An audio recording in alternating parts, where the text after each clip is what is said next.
Assalamualaikum warahmatullahi wabarakatuh. Kembali lagi dengan Kimia Edukasi.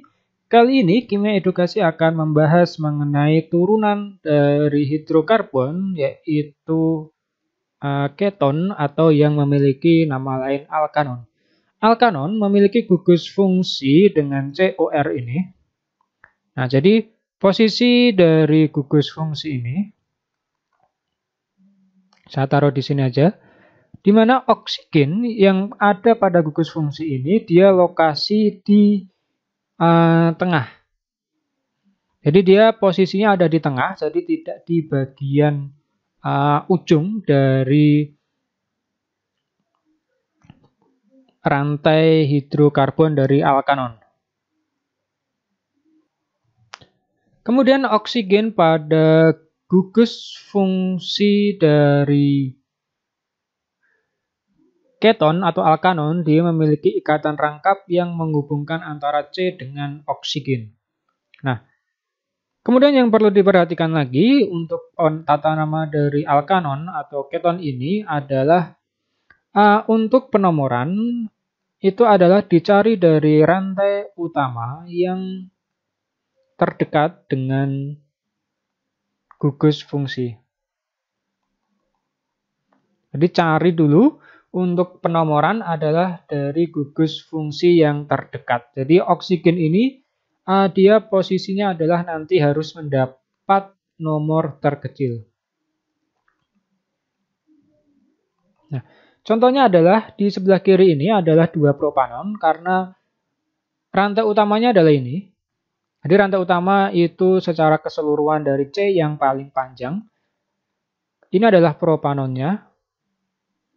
Kemudian ada 2 karena posisi dari oksigen ini pada gugus fungsi itu di nomor 2.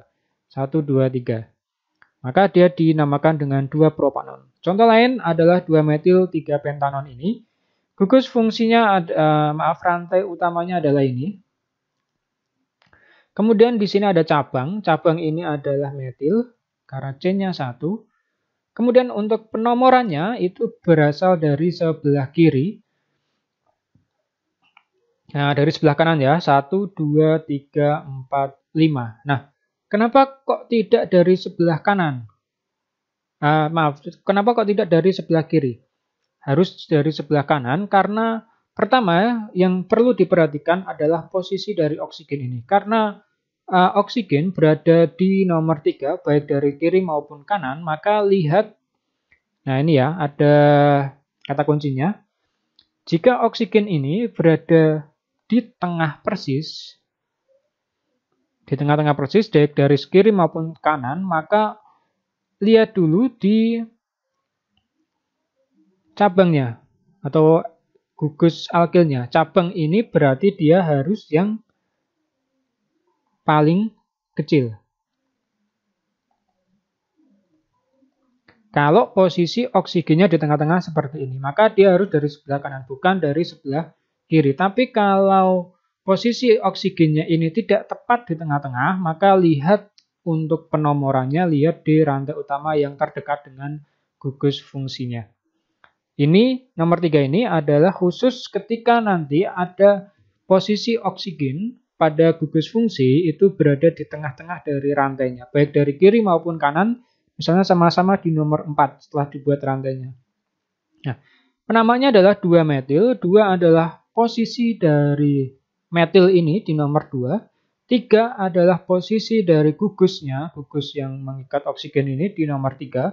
Pentanon adalah karena rantai utama ini memiliki 5 atom C, maka dinamakan dengan pentanon. Nah, untuk memperkuat pendalaman mengenai ini, kita coba contoh lain dari tata nama dari alkanon atau keton. Saya buat C-nya sebanyak 3, 4, 5, 6, 7 misalnya. Kemudian di sini adalah gugus fungsinya. Di sini ada cabang. Saya tambah lagi cabangnya di sini. Tambah 1 lagi cabangnya saya. Boleh tidak, Mas? Ini. Coba dilihat di sini.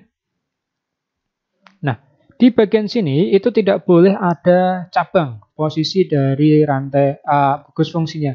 Kenapa? Ini tidak boleh dikasih cabang karena pada C ini sudah mengikat 4, ada 4 ikatan, 1, 2, 3, 4. Kalau di sini ada cabang, maka menjadi 5 ikatan, dan itu tidak boleh di dalam aturan tata namanya.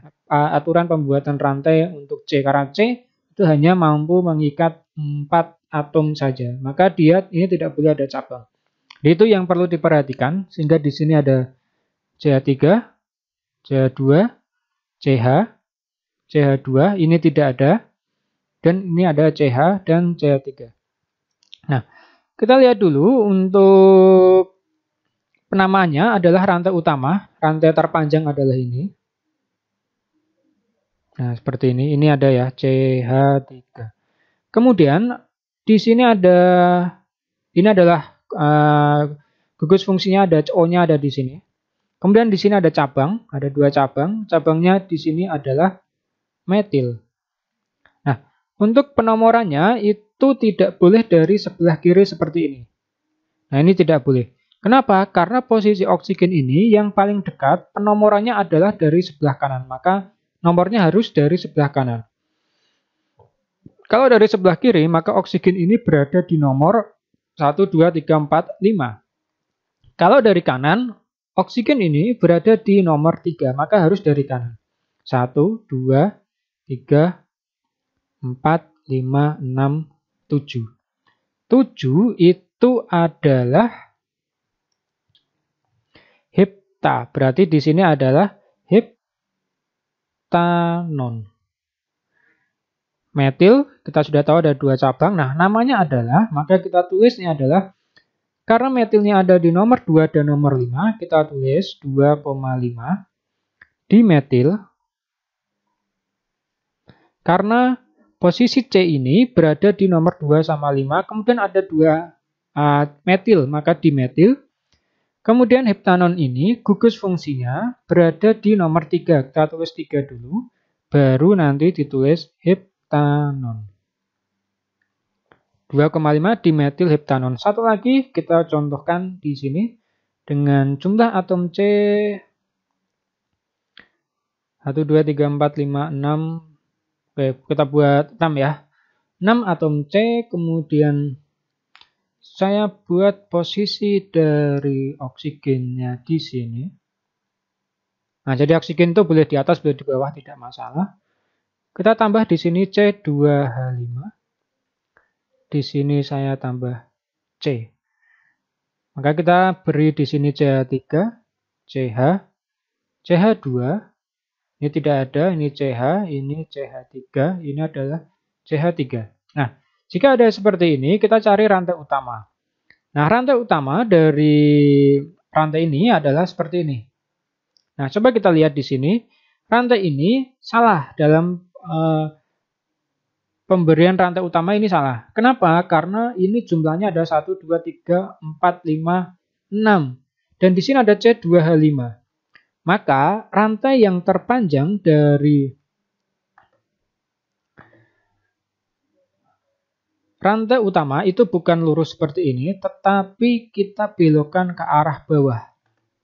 Jadi ini beloknya adalah seperti ini jadinya. Nah, ini adalah rantai utama. Kenapa kok ke bawah? Karena di sini ada C sebanyak 2. Maka dia lebih panjang 1 atom C dibandingkan dia ke sebelah kiri. Ini kalau diuraikan itu sebetulnya jadinya seperti ini. Nah, seperti ini. Ini adalah CH2, ini CH3. Nah, ini kemudian dia nanti berikatan sama atasnya. Nah, seperti ini. Nah, maka karena seperti ini, maka kita coba lihat untuk penamaan, untuk penomorannya, maka dia dari sebelah kanan. Karena kalau dari sebelah kanan, oksigen berada di atom C nomor 3. Kalau dari sebelah kiri, maka ini 1, 2, 3, 4, 5 di nomor 5. Maka di sini beri nomor 1, 2, 3, 4, 5, 6, dan 7. Kenapa di sini saya buat 2? Karena C-nya sebanyak 2, maka penomorannya juga harus 2. Kemudian di sini ada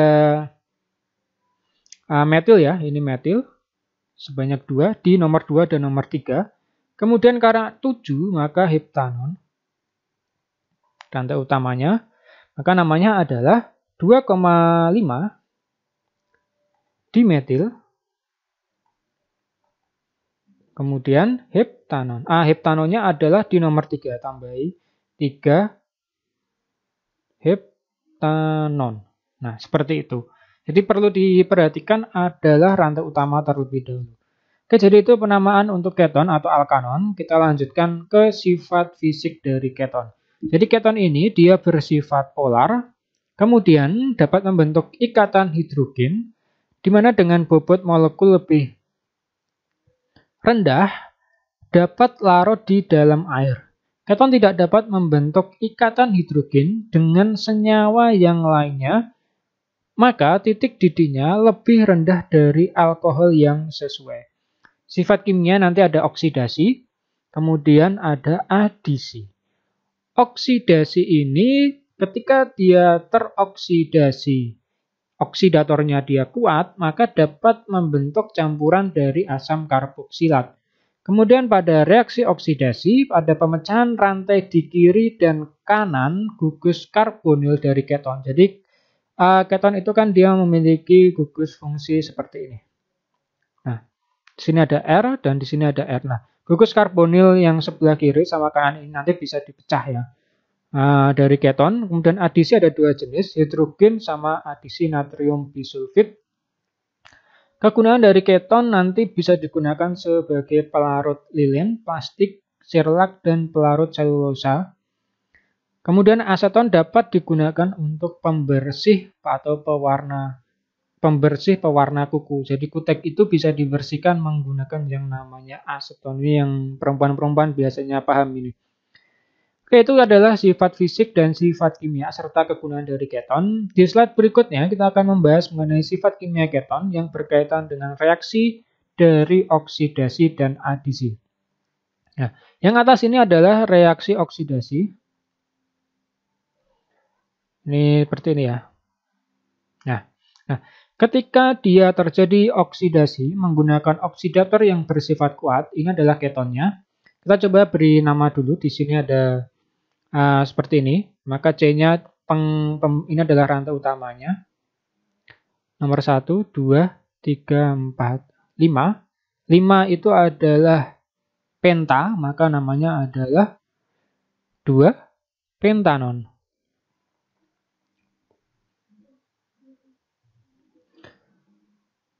Maka nanti keton ini dia akan menjadi asam karboksilat. Di mana pada asam karboksilat dia memiliki gugus fungsi seperti ini. Nanti akan dibahas mengenai asam karboksilat di pertemuan berikutnya.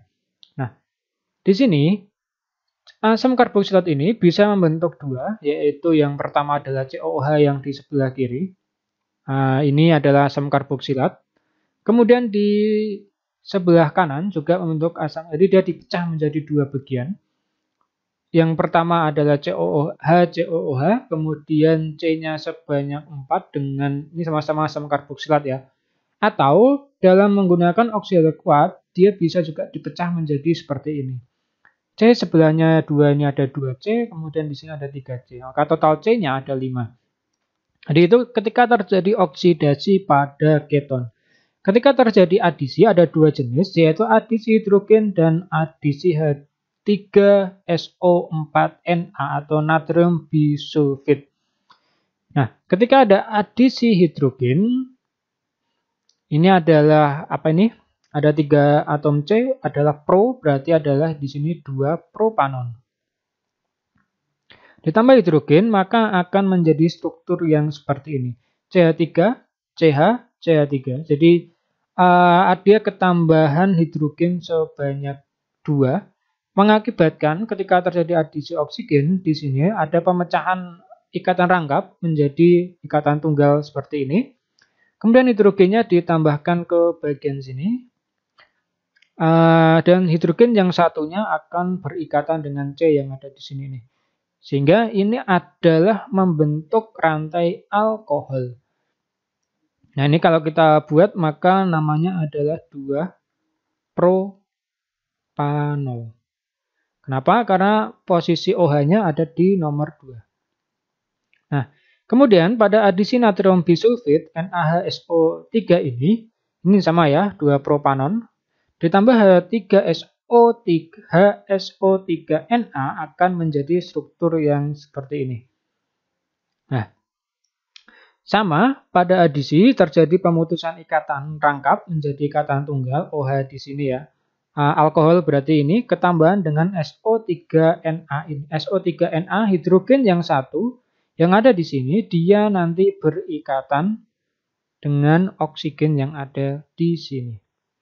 Nah, jadi itu pembahasan mengenai keton. Jika nanti ada yang ditanyakan, silahkan ditanyakan di kolom komentar. Sampai jumpa pada materi-materi berikutnya di Kimia Edukasi.